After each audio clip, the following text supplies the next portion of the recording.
Est-ce que le caractère narcissique a forcément besoin des autres pour se développer? Bruno Lemaître. Sous ces deux formes, grandiose et vulnérable, oui. Mais on parle moins de la forme vulnérable du narcissisme. Les vulnérables luttent en permanence pour se sentir acceptés par les autres. D'autre part, il est intéressant de constater que l'une et l'autre forme du narcissisme peuvent affecter le bon fonctionnement d'un groupe. D'une part, les grandioses, plutôt égoïstes, vont tirer des avantages sans réciproquer. Ils déclenchent une spirale de comportements égoïstes qui se propage, puisqu'ils ne nettoient jamais la table. Les autres finissent par ne pas la nettoyer non plus, etc. Et puis il y a ceux, plutôt vulnérables et susceptibles, qui exagèrent et créent de l'agitation ou des problèmes là où il n'y en a pas. Dans une interaction courte, les narcissiques fascinent et sont plus appréciés que la moyenne. Dans une interaction longue, ils sont mal perçus, car on se rend compte qu'ils exploitent les autres. On l'observe souvent dans le cadre de travaux de groupes d'étudiants, lorsque l'un des participants, plus individualiste, travaille moins, exploite les autres, tout en étant capable d'impressionner les professeurs à la fin par son talent oratoire. Et vous, Patrick Engish, estimez-vous que le narcissisme se nourrit de la vie en société? Patrick Engish, je vais donner une réponse simple et une réponse compliquée, rire. La réponse simple, c'est que l'estime de soi ou le narcissisme sont, pour une grande part, des lubrifiants sociaux, un moyen d'interagir avec les autres. En l'absence des autres, pas besoin de lubrifiant social, donc pas de narcissisme. La réponse compliquée montre que les évaluations que nous pratiquons, vérité, moralité, etc., impliquent nos désaccords subjectifs. Si je vis sur une île déserte, que je parviens à grimper tout en haut d'un arbre pour cueillir une noix de coco et que je me dis « bien joué », ce commentaire se fera à la lumière de ce qu'aurait dit quelqu'un d'autre s'il avait assisté à l'exploit. Donc il y aura accord subjectif. La réponse compliquée est donc non, car si je fais une quelconque évaluation positive, il y aura de toute façon, de manière sous-jacente, la perspective d'un autre. Et ceci, c'est déjà le germe de l'estime de soi et de sa version tronquée. Le narcissisme. Bruno Lemaître. Existe-t-il des gènes qui nous rendent narcissiques? Bruno Lemaître. L'homme est influencé par sa biologie.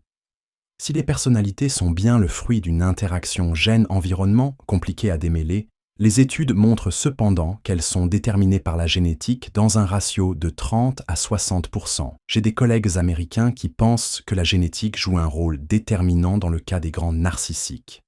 Il existe aussi un lien entre narcissisme et certains troubles de la petite enfance. Le narcissisme se développerait, par exemple, chez des enfants abandonnés ou maltraités, chez ceux qui sont utilisés pour assouvir les ambitions de leurs parents, ou encore chez les enfants rois. Cela dit, on ne peut se fier aux récits des narcissiques sur leur enfance, car ils sont facilement susceptibles de s'inventer des enfances malheureuses. En interrogeant le reste de la famille, on s'aperçoit qu'ils exercent souvent une restructuration de leur propre passé. Un troisième facteur influençant le narcissisme est la contrainte sociétale, qui se montre plus ou moins tolérante au comportement narcissique. À l'ère des réseaux sociaux et du focus sur l'individu, la question revient souvent. Sommes-nous tous narcissiques? Bruno Lemaître. Depuis 30 à 40 ans déjà, des chercheurs et des intellectuels américains suggèrent une montée du trait narcissique comme clé d'analyse de la montée de l'individualisme. Cette hypothèse a été quantifiée par certaines études, mais demeure controversée. L'idée est la suivante. On serait devenu plus narcissique au niveau de la personnalité, peut-être en raison d'un changement d'éducation parentale qui mènerait à un culte du soi, à un sentiment d'être spécial, à une instabilité dans les couples, au goût de la richesse et à une plus grande difficulté à vivre ensemble. Le livre The Narcissism Epidemic, 2009, rédigé par les deux psychologues John Twenge et Keith Campbell, explique que la société a pris une direction un peu inattendue. Culte des célébrités, exhibition du corps, pornographie, perte d'empathie, compétitivité. On veut tous être des leaders, être visible, avoir un impact, etc. Bref, autant de traits que j'identifie comme des symptômes du narcissisme, mais dont les soubassements restent à explorer. Mais cela veut-il pour autant dire que notre société est de plus en plus narcissique? Bruno Lemaître. Ce ne sont que des symptômes. Il est donc difficile de répondre à cette question. L'important est de se demander pourquoi nous sommes devenus plus individualistes. Est-ce dû aux réseaux sociaux, à des changements dans la façon d'élever les enfants, les fameux enfants rois, à des évolutions culturelles qui rendent la société plus tolérante envers les comportements narcissiques? Ce qui est certain, c'est qu'avant, il y avait davantage de rites synchronisateurs, notamment au niveau de la famille et du groupe, au travers de la religion par exemple. Maintenant, on est plus dans l'ère des relations courtes. Les familles sont fragilisées, les amitiés plus opportunistes et transitoires. Une société dans laquelle prédominent les interactions courtes serait donc la porte ouverte à une forme de narcissisme. Bruno Lemaître. Disons que la personne narcissique est dotée d'un avantage dans un contexte d'interaction courte, où la séduction est importante, par exemple pour attirer un Sangchinon futur, un partenaire dans un café, ou impressionner ses interlocuteurs lors d'un entretien. Par contre, elle se révèle souvent décevante sur le long terme.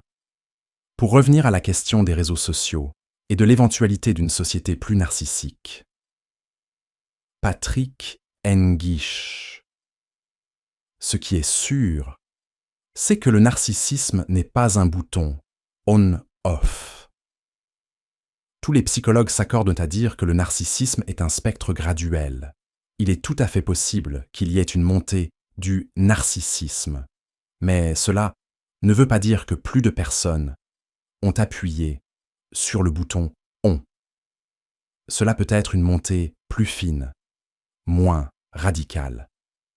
Un autre point important, concernant spécifiquement les réseaux sociaux, ces derniers mettent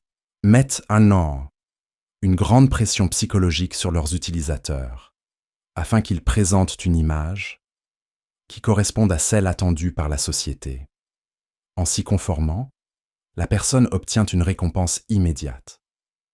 Il me paraît essentiel de rappeler qu'il s'agit d'éléments isomorphes avec le narcissisme.